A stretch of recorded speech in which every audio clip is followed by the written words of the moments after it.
പട്ടിണി കാരണം തന്റെ ബാല്യകാലത്ത് വീട് വിട്ടിറങ്ങിയ പയ്യൻ പിന്നീട് തന്റെ 14ാമത്തെ വയസ്സിൽ US സ്റ്റോക്ക് മാർക്കറ്റിന്റെ വലിയൊരു ലോകത്തോട്ട് കാലെടുത്തു വയ്ക്കുന്നു. തനിക്ക് 30 വയസ്സുള്ളപ്പോൾ ലോകത്ത് തന്നെ ഏറ്റവും വലിയ കോടീശ്വരന്മാരിൽ ഒരാളായി അദ്ദേഹം മാറുന്നു. തന്റെ 63ാമത്തെ വയസ്സിൽ മൈ ലൈഫ് ഈസ് ഫെയിലിയർ എന്നൊരു സൂയിസൈഡ് നോട്ട് എഴുതി വെച്ചുകൊണ്ട് അദ്ദേഹം ആത്മഹത്യ ചെയ്യുന്നു. Welcome back to currency stories. This is your Dinrag. വർഷം 1877. US ഒരു ദരിദ്ര കുടുംബത്തിലായിരുന്നു ജെസ്സി ലിവർമോറിന്റെ ജനനം. അദ്ദേഹത്തിന്റെ അച്ഛൻ ഒരു കർഷകനായിരുന്നു. ദിവസം 2 നേരം പോലും ഭക്ഷണം കഴിക്കാത്ത ഒരു അവസ്ഥയിലായിരുന്നു അവരുടെ ഫാമിലി. അങ്ങനെ പട്ടിണി സഹിക്കാൻ പറ്റാത്തൊരവസ്ഥയിലായിരുന്നു 14ാമത്തെ വയസ്സിൽ അദ്ദേഹം വീട് വിട്ടിറങ്ങി അദ്ദേഹം എത്തിയത് ബോസ്റ്റർ നഗരത്തിലെ ഒരു ബക്കറ്റ് ഷോപ്പിലാണ്. ഇല്ലീഗൽ ട്രേഡിംഗ് എല്ലാം നടക്കുന്ന സ്ഥാപനങ്ങളെ അന്ന് ബക്കറ്റ് ഷോപ്പ് എന്ന പേരിലാണ് വിശേഷിപ്പിച്ചിരുന്നത്.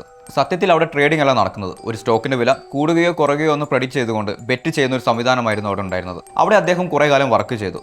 അങ്ങനെ വർക്ക് ചെയ്യുന്നതിന്റെ അടിസ്ഥാനത്തിൽ സ്റ്റോക്ക് മാർക്കറ്റിനെ കുറിച്ചുള്ള ഒരുപാട് കാര്യങ്ങൾ അദ്ദേഹത്തിന് പഠിക്കാൻ പറ്റി. അധികം വൈകാതെ ജെസ്സി ലിവർമോർ ബക്കറ്റ് ഷോപ്പിൽ നിന്നിറങ്ങി ന്യൂയോർക്കിലെ വാൾ സ്ട്രീറ്റിലോട്ട് പോവുകയാണ്. അവിടെ നിന്ന് ചെറിയ ചെറിയ ട്രേഡിംഗ്സ് എല്ലാം എടുക്കാൻ തുടങ്ങിയ ലിവർമോർ അത്യാവശ്യം നല്ല രീതിയിൽ പ്രോഫിറ്റ് എല്ലാം ജനറേറ്റ് ചെയ്യാൻ തുടങ്ങിയിട്ടുണ്ടായിരുന്നു. വൈകാതെ തന്നെ അദ്ദേഹം ഷോർട്ട് ട്രേഡിംഗിലോട്ട് മാറാനും തുടങ്ങി. വർഷം 1907 ലിവർമോറിന് 30 വയസ്സുള്ളപ്പോഴാണ് US സ്റ്റോക്ക് മാർക്കറ്റിൽ ഒരു ക്രാഷ് സംഭവിക്കുന്നത്.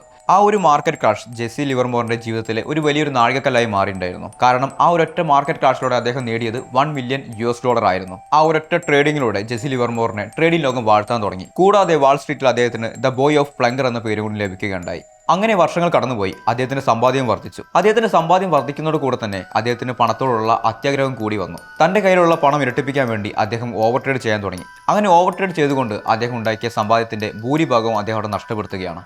ജെസ്സി ലിവർമോറിന്റെ കാലം കഴിഞ്ഞെന്ന് ട്രേഡിംഗ് ലോകം മുദ്രകുത്തി. പക്ഷേ അദ്ദേഹം അധികം വേഗത്തിൽ തിരിച്ചു വന്നു. ഡിസിപ്ലിൻഡ് ആയി ട്രേഡ് എടുത്തുകൊണ്ട് അദ്ദേഹം ഉണ്ടാക്കിയ നഷ്ടമെല്ലാം അതിൻ്റെ ഒരു ഭൂരിഭാഗവും തിരിച്ചു പിടിച്ചിരുന്നു. അങ്ങനെ വർഷങ്ങൾ വീണ്ടും കടന്നുപോയി. ആ ഒരു സമയത്താണ് അമേരിക്ക കണ്ട ഏറ്റവും വലിയ മാർക്കറ്റ് ക്രാഷ് സംഭവിക്കുന്നത്. മാർക്കറ്റിൽ നിന്ന് ഏകദേശം $14 ബില്യൺ വൈപ്പ് ഔട്ട് ആയി പോയത്. ഈ ഒരു ക്രാഷ് കാരണം ന്യൂയോർക്ക് സിറ്റിയിലെ ഒരുപാട് ട്രേഡേഴ്സ് സൂയിസൈഡ് ചെയ്യുകയുണ്ടായി. പക്ഷേ ഈ ഒരു മാർക്കറ്റ് ക്രാഷ് ജെസ്സി ലിവർമോറിനെ സംബന്ധിച്ചിടത്തോളം ഒരു നാഴികക്കല്ലായിരുന്നു. അദ്ദേഹം ഈ ഒരു മാർക്കറ്റ് ക്രാഷിൽ ഷോർട്ട് സെല്ലിംഗ് നടത്തി നേടിയ ലാഭം ഏകദേശം $3 ബില്യൺ ആയിരുന്നു, ഏകദേശം 23,000 കോടി രൂപ. കൂടാതെ ഈ ഒരൊറ്റ ട്രേഡിങ്ങിലൂടെ അദ്ദേഹം ലോകത്തിൽ തന്നെ ഏറ്റവും വലിയ കോടീശ്വരന്മാരുടെ പട്ടികയിലും ഇടം നേടിയിരുന്നു. പക്ഷേ അദ്ദേഹത്തിൻ്റെ ഈ വളർച്ച അധികം നാൾ നീണ്ടു നിന്നില്ല.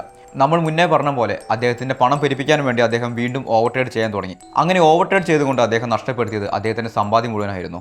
ഒരിക്കൽ കോടീശ്വരനായി വാഴുന്ന അദ്ദേഹം വീണ്ടും ഒരു സാധാരണക്കാരൻ്റെ ജീവിതം നയിക്കാൻ തുടങ്ങി. പിന്നീട് അദ്ദേഹം പ്രഷർ ഫ്രം പാസ്റ്റ് സക്സസ് എന്ന രീതിയിലേക്ക് മാറി. അദ്ദേഹത്തിന്റെ പഴയകാല സക്സസിനെ നോക്കി അദ്ദേഹം ഒരു ഡിഫറൻസ് സ്റ്റേജിലൂടെയായിരുന്നു കടന്നുപോയിട്ടുണ്ടായിരുന്നത്. അദ്ദേഹത്തിന് 63 വയസ്സുള്ളപ്പോൾ തന്റെ ലൈഫ് ഒരു ഫെയിലിയർ ആണെന്ന് ഒരു സൂയിസൈഡ് നോട്ട് എഴുതി വെച്ചുകൊണ്ട് അദ്ദേഹം പിന്നീട് സൂയിസൈഡ് ചെയ്യുകയായിരുന്നു.